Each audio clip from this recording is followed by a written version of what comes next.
Assalamualaikum warahmatullahi wabarakatuh. Salam Mamah Gawir. Kali ini saya Jajan Mamah Gawir akan berbagi pengalaman tentang lupet jantan konslet. Dimana di pinggir saya ini adalah burung saya yang alhamdulillah sudah konslet dan jalan lapang. Di sini mohon maaf sekali bagi teman-teman semua, tidak ada maksud saya untuk menggurui ataupun sok pintar. Saya hanya ingin memberikan sebuah gairah ataupun semangat bahwa pemula seperti saya dan teman-teman di sini telah membuktikan bahwa lobet jantan konslet itu ternyata bisa kita miliki ataupun bisa kita proses, walaupun perjalanannya tidak segampang yang dipikirkan ataupun dibayangkan. Sebelum menuju rawatan ataupun proses yang saya lakukan kepada lopet magis ini, saya akan menceritakan tentang perjalanan awal mula magis bisa sampai di markas Mamah Gawir. Jadi magis ini awal mulanya saya dapatkan dari teman, dimana teman waktu itu mau jual katanya dalam keadaan gacor dan juga gestang sambil bunyi ya. Setelah itu saya ambil, saya rawat. Pertama selama 3 hari di rumah itu nggak mau bunyi, dan setelah 3 hari dia baru mau bunyi di rumah ya. Nah, lopet magis ini dikategorikan dengan materi yang saya pilih dalam keadaan birahi tetap bunyi. Karena apa? Karena dia itu gestang sambil bunyi. Saya pikir mungkin ini udah masuk materi seperti master-master konslet atau para pencetak konslet yang dimana mereka sudah memberikan ilmu bahwa untuk pemilihan materi awal minimal mungkin, yaitu dalam keadaan birahi lopet masih tetap mau bunyi. Itu yang saya tahu ya. Dan kali ini langsung saja bahwa setelah magis datang ke rumah, saya rawat. Proses awalnya sementara di rumah saya itu awal mula saya kasih pakan polos dulu, karena saya nggak tahu pakan apa yang dipakai di rumah teman, karena bilangnya waktu itu teman pakai pakan kencang toko ya. Setelah di rumah saya selama 3 hari saya polosin tidak mau bunyi, akhirnya masuk ke proses penggacoran single ya. Jadi dulu waktu di single itu magis setiap hariannya itu setiap hari. Pertama itu pagi-pagi itu bangun saya keluarin magis dan saya jemur sekitar 1 jam sampai 2 jam dan dijajar dengan burung jantan yang lain, dikasih jarak sekitar 1 meter lebih lah gitu ya teman-teman. Nah setelah itu habis jemur saya single lagi, kasih dia ruangan ataupun tempat di mana dia tidak lihat burung yang lain. Nah disitulah untuk melatih dia mau bunyi ya. Setelah penggacoran barulah di situ nampak kelihatan bahwa magis udah mulai gacor, bisa sampai 3-4 kali bunyi dalam 1 kali dalam rentan waktu yang dekat, ataupun dalam waktu beberapa menit dia mampu bunyi sekitar 3-4 kali. Dan inilah video pertama kali magis mulai mau bunyi di rumah saya.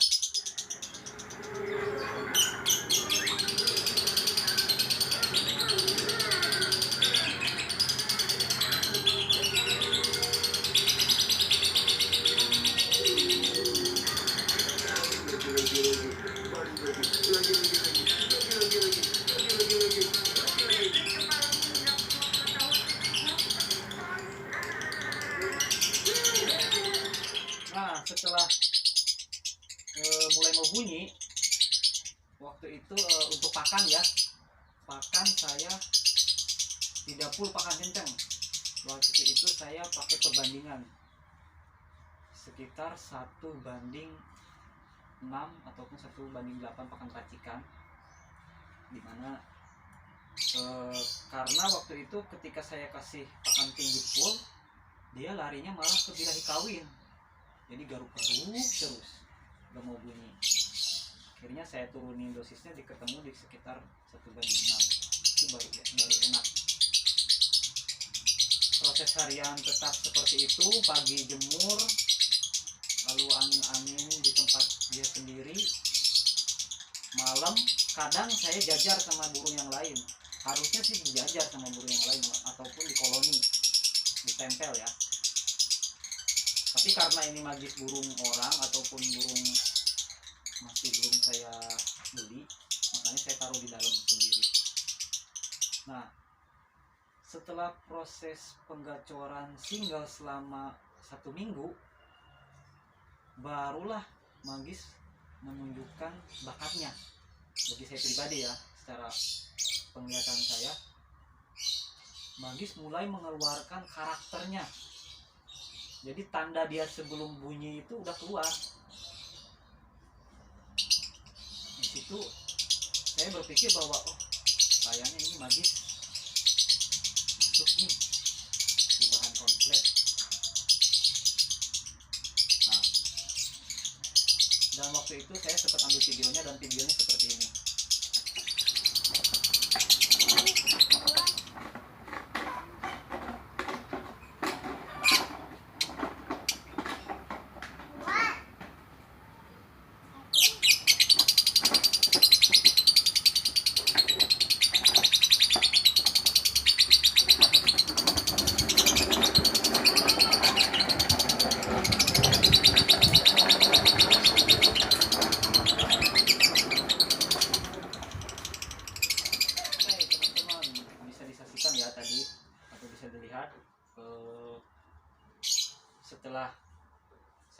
betina dan ternyata Magis sudah mulai mau keluar 2 bulan lagi. Untuk birahi ataupun durasi nggak apa-apa berkurang, karena emang seperti itulah prosesnya. Setelah sekitar 3 hari dipisah, dia gedur terus, 2 bulannya semakin kuat, semakin sering keluar. Akhirnya saya coba pisah ke kandang kotak. Begitu saya pindah ke kandang kotak pakai gelodok, dia kepo dulu. Begitu saya masukin, gigit-gigit, lihat-lihat. Kalau betinanya langsung masuk ke gelodok. Begitu saya pisah setelah 1 hari di gelodok, ternyata Magis ngedrop. Gacornya hilang, pun hilang, gak mau bunyi sama sekali. Bahkan denger jantan yang lain manggil pun dia malah ngejar. Saya udah coba pisahin, nggak sampai dengar burung lain di tempat yang tenang, nggak mau gacor lagi. Dobelannya hilang lagi, ataupun nggak mau keluar lagi. Nah, setelah sekitar 3 hari, waktu itu karena saya udah mulai frustasi di hari ketiga, karena saya pikir, waduh, burung udah enak, udah mau konslet, tiba-tiba gak gacor gitu kan. Disinilah saya sharing-sharing sama teman-teman, termasuk Irfan TRC, Om Desta Ahmad, bahwa saya ambil keputusan untuk tunggu dulu dia kawin. Nah, di hari ketiga saya taruh burung di luar, saya jemur di pinggir rumah, saya tinggal kerja. Itu kalau matahari itu datang dari timur itu dia sekitar jam 10 itu udah nggak kena sinar matahari ya. Tapi hawa panas masih ada. Istilahnya bisa dibilang waktu itu di gelodok itu saya tinggal itu dia kepanasan, karena jam 12 saya pulang itu badannya itu udah meret lah kalau bahasa Sundanya mah. Nah, karena saya penasaran, saya ambil betinanya di gelodok, saya jauhin, saya semprot basahin biar nggak manggil, biar nggak bunyi, biar dia fokus. Saya lihat lagi perkembangannya. Tiba-tiba yang saya lihat itu dia nyaman, didis dulu, habis itu manggil-manggil. Nggak lama kemudian dia nembak dengan nada piper, durasinya keluar 40 up. Karena awal dulu kan sekitar 40 up ya durasi topnya. Di situ rasa bahagia saya mulai keluar lagi. Yang tadinya udah pusing, udah aduh ini burung kenapa gitu kan. Akhirnya pikiran saya, hati saya kayak plong. Alhamdulillah mau bunyi lagi. Dan pertama kali bunyi di gelodok kayak burung orang-orang, kayak burung YouTube, kayak para pencetak konslet. Saya lihat langsung di depan mata saya sendiri burung saya seperti itu. Wah, bahagianya luar biasa. Dan saya waktu itu nggak lupa, saya ambil video momen itu, videonya Magis konslet di gelodok waktu pertama seperti ini.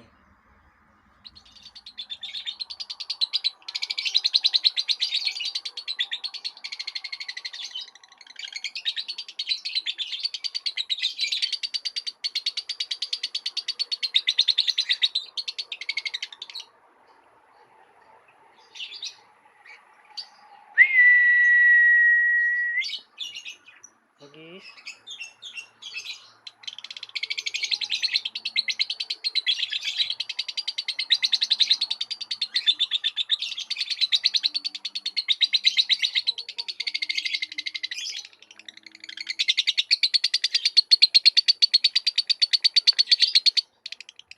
Nah, kayak gitu. Tapi saking bahagianya kebetulan teman ngajak gantang.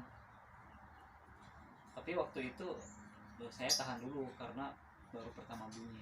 Di hari berikutnya karena saya gatel gitu kan, saya coba mau bawa ke gantangan, udah janjian sama teman. Nah, karena saya pikir gestang, karena nggak pernah gestang, karena dikasih tangkringan kotak, saya pikir kalau dikasih tangkringan bulat juga mungkin mau bunyi gitu, karena udah konslet gitu om.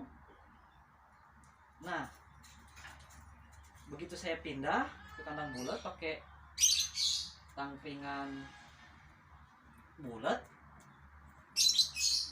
saya coba mau bunyiin di luar, malah gestang lagi. Tapi saya tungguin waktu gestang mau bunyi, nggak habis gestang. Dan ternyata setelah gestangnya selesai, dia malah gestang lagi. Wah, nggak akan bener nih. Akhirnya saya masukin lagi ke gelodok. Ini saya pikir nggak bisa nih manggis untuk saat ini pakai tangkringan bulat, harus pakai tangkringan kotak. Akhirnya tetap saya pakai tangkringan kotak. Saya bawa gantang. Waktu itu saya bawa di Lapres, masih single dari rumah, masih pakai tangkringan kotak, akan masih kencang. Saya bawa, dan waktu itu saya ke tempat kerja dulu di kolam renang. Saya coba buka kerodong, saya mau bunyiin, alhamdulillah mau bunyi. Bahkan teman pun kaget karena baru lihat pertama kali ada burung konslet di kampung, di pelosok, lihat langsung depan mata gitu, walaupun masih belum jalan lapang. Ya saya juga ikut bahagia kalau teman-teman tim saya ikut bahagia gitu ya. Nah setelah itu saya semakin percaya diri lah untuk dibawa ke gantang. Wah ini pasti gacor, ini pasti konslet ini di lapang. Begitu saya bawa ke lapang, saya buka kerodong, saya semprot embun dulu. Yang terjadi adalah gak mau bunyi sama sekali, walaupun sekali ngekek aja di bawah, gak sama sekali. Saya coba jauhin dari yang lain, saya gantung, saya tungguin kapan kamu mau bunyi kayak di rumah. Ternyata gak mau bunyi. Tapi tetap saya beli tiket, saya gantangin. Waktu itu masih 1 season, saya gantungin, dan cuma bunyi 1 kali dapat bendera koneng, walaupun saya nggak tahu bunyinya kayak apa karena saya lihat burung temen ya. Kayak gitu. Nah tapi saya nggak menyerah karena mungkin banyak pengalaman dari para pecinta konslet bahwa seperti itulah prosesnya. Bahkan teman-teman pun yang lain ngasih support ke saya bahwa terus aja gantang, latih terus. Ini saya bawa pulang lagi ke rumah. Nah di rumah selama 1 minggu setelah pulang gantang itu saya coba terapi, mulai dari jejer dari yang lain, saya taruh di tengah, saya kepung dengan jantan-jantan yang lain, saya taruh tengah magis. Udah mau bunyi, saya pindahin ke tempat-tempat yang lain, udah mau bunyi, saya pegang udah mau bunyi, diputer-puter kandangnya mau bunyi. Nah minggu berikutnya saya coba gantang, dan saya dalam hati saya ini pasti mau bunyi gitu. Dan waktu itu saya bawa betinanya, saya coba bawa betinanya, bawa ke gantangan, dan pakan pun saya coba polosin ke gantangannya. Setelah itu datang ke gantangan, beberapa sesi mau naik, sekitar 1 sesi mau naik, saya ambil betinanya, saya masukin kandang umpulan, saya tutupin magis, saya cari tempat yang hangat, kena sinar matahari dikit. Nah dari situ saya perhatiin dia mulai keluar tanda sebelum bunyinya. Dia kan buang dulu muka ke kiri, langsung bunyi. Hah, saya pikir wah bunyi nih burung, teman-teman yang lain wah begitu. Akhirnya bunyi terus. Kok udah koslet di bawah, saya bawa gantang. Dalam hati saya bergetar lah, masih gemetaran, masih nggak kebayang ini mau jalan nggak ya di gantangannya. Saya gantung pertama, yang lain belum pada datang, saya naikin. Dan setelah naikin masih tetap mau bunyi. Teman-teman yang lain udah pada naik, di pinggirnya ada burung lagi, mau bunyi dia. Alhamdulillah, disitulah magis mulai bunyi di gantangan. Dan waktu itu poin pertama magis itu sekitar 1700 pertama mulai jalan lapangan. Dan langsung saya 3 season, walaupun di batas poin saya naikin, bablas di batas poin pun. Dan disitulah saya bersyukur bahwa ternyata untuk punya lovebird konslet bagi pemula, siapapun itu yang mau belajar, yang mau berusaha, saya yakin kenapa nggak bisa, kenapa nggak punya gitu. Yang penting kita tahu step demi stepnya, cara pemilihan materi, bahan yang kita proses, nggak boleh asal-asalan. Karena balik lagi, lovebird tidak semuanya bisa konslet. Ya seperti itulah perjalanan magis. Dan setelah itu pun masih ada problem yang harus dilewati. Mungkin untuk perjalanannya di lapangan itu hanya kita perawat, hanya si pemilik yang akan tahu, karena mereka yang setiap hari bertemu dengan burung, setiap hari pergi ke gantangan, maka dialah yang akan tahu apa kekurangan dan apa yang harus diperbaiki. Pokoknya bagi kawan-kawan, bagi teman-teman semua, jangan pantang menyerah, pahami terus, tetap belajar. Salam Mama Gawir.